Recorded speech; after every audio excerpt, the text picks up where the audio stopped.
Mr. Wright, welcome to the show, sir. We got started here. We've been talking about some different topics, but it's great to have you with us. Just to give you a formal introduction, Blair Wright is the iOpen Chief Communications Officer. So, Mr. Wright, if you don't mind, I've got obviously your website up here, but just give us an idea of what exactly iOpen does in the context of COVID-19.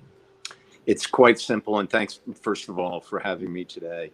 It is a vaccination passport that simply proves whether or not an individual has been vaccinated with a digital fingerprint of the record directly from the vaccination site. It's offered by the user when they elect to offer it. So it's totally at their will when they frankly apply it. So some of this here talks about a QR code. I think one of the things that it said, at least in your introduction to us, is that you are an expert in COVID AI aggregation and HIPAA API. For the layperson, what does that mean exactly? It means a couple of things. I mean, if you recall, a year ago, there was quite a bit of political push relative to the COVID data. The state of New York went under a lot of heat with regards to what they were reporting and not reporting. Part of the functionality of the iOpen app is to aggregate the data. So, and what data would it aggregate? For instance, like if the Delta variant from the UK, which has begun to appear in the United States, where it was located and who, frankly, have caught that particular variant, that would be published within the app itself. So what are you going to do with the data? I think that's what has people most concerned. We had a COVID tracking app here in North Dakota. We were told, hey, it's going to be completely anonymous. We all know the phone's able to obviously know your identity and whatnot. So what are you going to do with the data? How are you going to use it? We don't use it at all. It's held within the phone itself.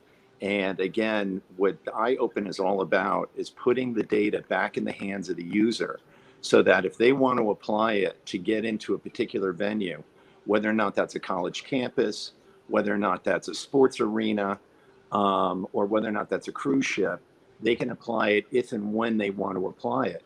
And it's like boarding a plane. So, you show your credentials, you show your QR code that you've been vaccinated, and entry would then be opened up. If you recall last year, the NFL was practicing predominantly at 20% capacity in each of the stadiums. And again, not that you had to be vaccinated or anything such as that to be part of that 20%, but in order to increase those capacities of those stadiums, there has to be a proactive position that's taken by the stadium management to determine who up and beyond that 20% threshold has been vaccinated so they can operate safely. But I guess that's where many people are struggling, Mr. Wright, is the fact that if I've been vaccinated, why should I care if you've been vaccinated or not? Well, not you, but I mean, the venue would care. If you're going to a Broadway play and you're going to be sitting in close proximity of other people, I would think that you would want to know that safeguards have been put into place by the management of the theater to know that the guy who's sitting 3 feet over from you has been vaccinated as much as you've been vaccinated. If the Delta variant comes in with any sort of veracity, it's going to become increasingly important. If you recall, a year ago at this time, there was a dip in the COVID cases that were being reported in the United States. 2 months later, it escalated. But I guess that was my question, sir, when you said, hey, don't I want to know if someone's 3 feet away from me? If I've been vaccinated, isn't the point of being vaccinated so I don't get it? So then why would I care if you're vaccinated or not? Well, just like as an annual fuel shot, vaccination, I mean, our antibodies aren't going to last forever. Boosters are going to come into play. There's actually a study out of Australia that suggests they do. So, I mean, again, I know this is a novel coronavirus, but there is a study that suggests the antibodies could last a lifetime. Well, I would ask you to check into that, because I mean there are deaths that actually are being reported with people who've been vaccinated in California. So again, look, there's a lot of unknowns.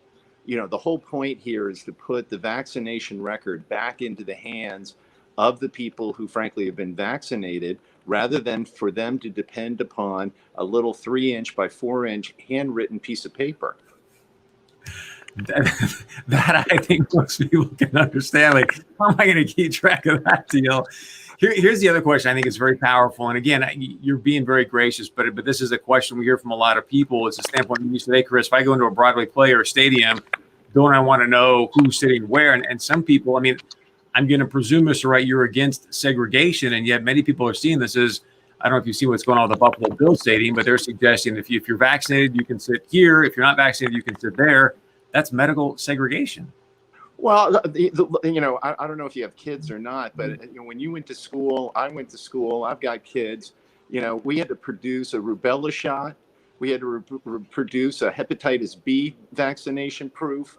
So, I mean, this isn't anything different from what we've already lived through, but for some reason, everybody's treating it a lot differently. Now, does that create segregation?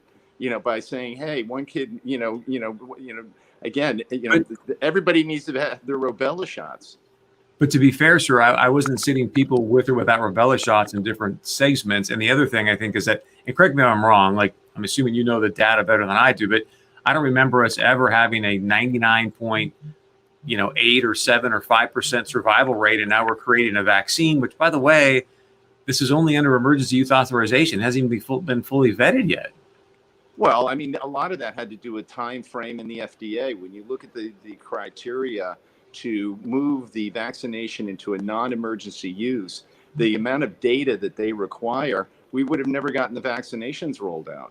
So under the emergency qualifications with the FDA, that's what allowed the vaccinations to be released. Now you've got Moderna, finally with enough data to reapply and say, hey, we want it reclassified as non-emergency use. But I mean, that we'll be lucky to see if that frankly happens with the FDA in 2021. It probably will be more like 2022 because they need the data. I think there was a former SARS or MERS outbreak. They had a vaccine. I think there was 35, 50 deaths. They pulled it off the market. We've heard from VAERS over 3,000 deaths with this vaccine. Any concern from your perspective on that and what's going on there? I'm not an expert in that particular arena. What I'm all about is about aggregating the data. How do we get the data quickly, into the hands of the users and allow them to apply it when they want to apply it? If they really, really want to go to that NFL game and they're not part of that 20%, capacity that has been put into place, this is just simply a tool to freely elect, and apply it in order to get into that stadium. And think about the college campuses. I mean, there were 15 million students who didn't go to college campuses this year. And again, I mean, personally, I couldn't remember, I would be a different person if I didn't attend college. But, my point being is that there's got to be a way to frankly allow a proactive position to be taken as to who's been vaccinated and who's not. And all that iOpen provides is simply the ability to put that notification into the hands of the user for them to apply when they want to apply it. The 3-inch and 4x4 piece of paper. To be honest with you, I'm surprised it wasn't better thought out. Yeah, no, that's fair. Sure. One last question. It says you've got a partnership here with US Bank Stadium. A lot of Vikings fans are going to be watching this. So just, what is that relationship like? What does that mean exactly? Well, we're actually providing 30 million activation codes for free. You may have seen just recently, earlier this morning, it was released that New York State was, the Excelsior application, which was provided to them by IBM, is going to cost the New York State taxpayer $17 million. I mean, we're providing these activation codes for free. iOpen is for free. So what we're providing to the venues, as well as the college campuses, are the activation codes for free so that they can get back to, normality. So I guess then the question goes to, because you said, hey, Chris, we don't do anything with the data. What's your business model? How do you guys make money? Well, eventually, again, I mean, there's a commercial purpose to this. I mean, if you own Carnival Cruise Lines and you're missing out on the 30 million people that take your cruise on an annual basis, I mean, there's an application there to be able to say to the cruise line, hey, let us apply it to all of your passengers and we'll charge them, we'll charge you or charge them 99 cents. So I mean, there is a commercial purpose to it, but in order to get this thing out, part of when we reached an agreement with the UCLA researchers nearly a year ago, on aggregating this data, on how to frankly get it into a model that is usable and friendly. We agreed to particular freebies or donations, call them what you want, in order to support their own obligation to the state of California, being a public institution. Mr. Wright, last question for you, because you mentioned something about $17 million in New York. I didn't hear what was that piece again, please? It was just released, about 8 hours ago.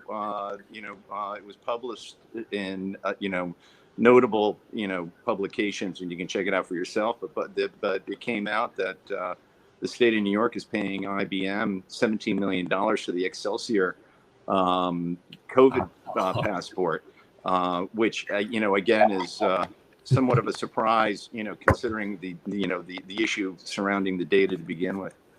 Thank you for that, Tim. I want to know how much money IBM gave to Cuomo, but that's not for you to answer. So, Mr. Wright, we really appreciate the time and the insight and fascinating app. So, folks, you can see it here. It's iopenworld.com, iopenworld.com. Mr. Wright, I'll give you the last word. Anything else you want to add or share, sir? No, thank you so much for having me today. And, I appreciate your time. Thank you. Appreciate it very much. Have a great day, okay? All righty. You too. Thank you.